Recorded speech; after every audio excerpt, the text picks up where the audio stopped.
కాకినాడ ప్రభుత్వ ఆసుపత్రికి నిత్యం ఎంతో మంది పేదలు చికిత్స కోసం వస్తుంటారు.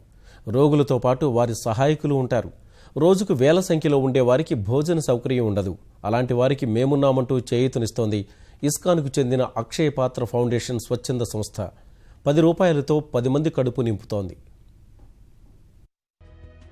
కాకినాడ ప్రభుత్వ ఆసుపత్రికి చికిత్స కోసం ఉభయ గోదావరి జిల్లాల నుంచి రోజుకు సుమారు 3000 మంది రోగులు వస్తుంటారు. వారికి తోడుగా ఒకరిద్దరు సహాయకులు వస్తారు. 1000 మంది రక్త పరీక్షలు, స్కానింగ్, ఎక్స్రే తీయించుకునేందుకు మధ్యాహ్నం వరకు ఆసుపత్రిలోనే ఉంటారు. వీరంతా భోజనం కోసం అవస్థలు పడుతున్నట్లు అధికారులు గుర్తించారు. బెంగళూరుకు చెందిన ఇస్కాన్ సంస్థతో ఒప్పందం కుదుర్చుకున్నారు. పేదలకు సేవలందించాలనే ఉద్దేశంతో ఆ సంస్థ సుభోజనం పేరుతో 10 రూపాయలకే భోజనం అందిస్తోంది. ఇటీవలే ఉప ముఖ్యమంత్రి చినరాజప్ప భోజనశాలను ప్రారంభించారు.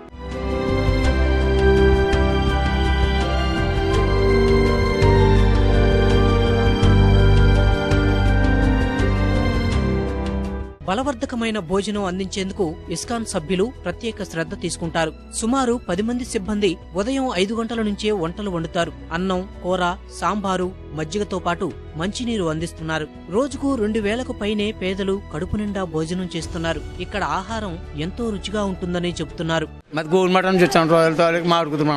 పేషెంట్ తీసుకొచ్చామండి. మా అబ్బులు హాస్పిటల్లో ఉన్నాడు. 5 రోజులైందండి. ఇవాళకే భోజనం వాటికి వెళ్తుంటే 70 రూపాయలు. అసలు ఏం పోవట్లేదండి. భోజనం సాంబార్ వేసారండి, బంగాళదుంప కుర్మ వేసారు, మజ్జిగ ఇచ్చారు. బాగుందండి. మా తమ్ముడు హాస్పిటల్ ఉన్నాడండి. అన్నం బాగానే ఉందండి. 10 రూపాయలకి ఏమవుతుందండి? అందుకని అన్నం కడుపు నిండింది. భోజనం బాగుందండి. సాంబార్ వేస్తారండి, కూర వేసారు, మజ్జిగ వేసారు, కడుపు నిండా అన్నం పెడుతున్నారండి. 10 రూపాయలకి 10 రూపాయలకి బాగుందండి. 10 రూపాయలు పట్టుకెళ్తే 2 ఇడ్లీ ఇస్తలేదండి పైన. ఆసుపత్రిలో చికిత్స పొందే రోగుల వద్ద ఉండాల్సిన సహాయకులు గతంలో భోజనానికి ఇబ్బంది ఎదుర్కొనేవారు. కొందరైతే ఆసుపత్రి ఆవరణలోనే వంట చేసుకునేవారు. మరికొందరు సమీపంలోని భోజనశాలలను ఆశ్రయించేవారు. ధరలు పెరగడం వల్ల చాలా సందర్భాల్లో ఇబ్బందులు పడేవారు. ప్రస్తుతం ఇస్కాన్ సంస్థ వల్ల రోగుల సహాయకులకు ఇబ్బందులు తప్పాయి. పేదలకు, విద్యార్థులకు సేవ చేయాలన్నదే అక్షయ పాత్ర సంకల్పమని ఆ సంస్థ ప్రతినిధులు చెబుతున్నారు. గురుగారు ఆదేశము, ఎక్కడెక్కడ మన హరే కృష్ణ మందిరం ఉంది, 10 మైళ్ళ రేడియస్లో ఎవరు ఆకలితో ఉండకూడదని. సో ఆ ఒక ఆశయంతో మనం అక్షయ పాత్ర అనే ప్రోగ్రాం మొదలుపెట్టాం. ఇప్పుడు అక్షయ పాత్ర దేశం మొత్తం 14 లక్షల పిల్లలకి మధ్యాహ్న భోజనం పెడుతుంది. దీనికోసము మంచి పెద్ద state of the art kitchens అన్నీ మనం పెట్టామన్నమాట. ISO certified kitchens.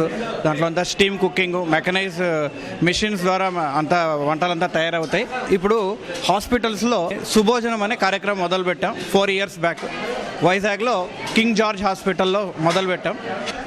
ఈ చాలా శుచి శుభ్రతతో కూడుకున్నటువంటి భోజనం, ఎలాంటి సైడ్ ఎఫెక్ట్స్ లేకుండా అందరికీ కూడా సాత్వికమైనటువంటి ఆలోచనలు కలిగే విధంగా ఈ యొక్క ఆహారాన్ని తయారు చేస్తూ ఉంటారు.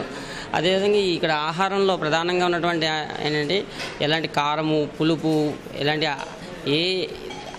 అధికంగా ఏ పాలు కూడా లేనటువంటి కమ్మటి భోజనం తయారు చేయడం జరిగింది. రాష్ట్రంలోని వివిధ జిల్లాల్లో ఇస్కాన్ సంస్థ భోజన పథకం అమలు చేస్తోంది. విశాఖ, కాకినాడలోని కొన్ని పాఠశాలల చిన్నారులకు మధ్యాహ్న భోజనాన్ని సమకూరుస్తోంది.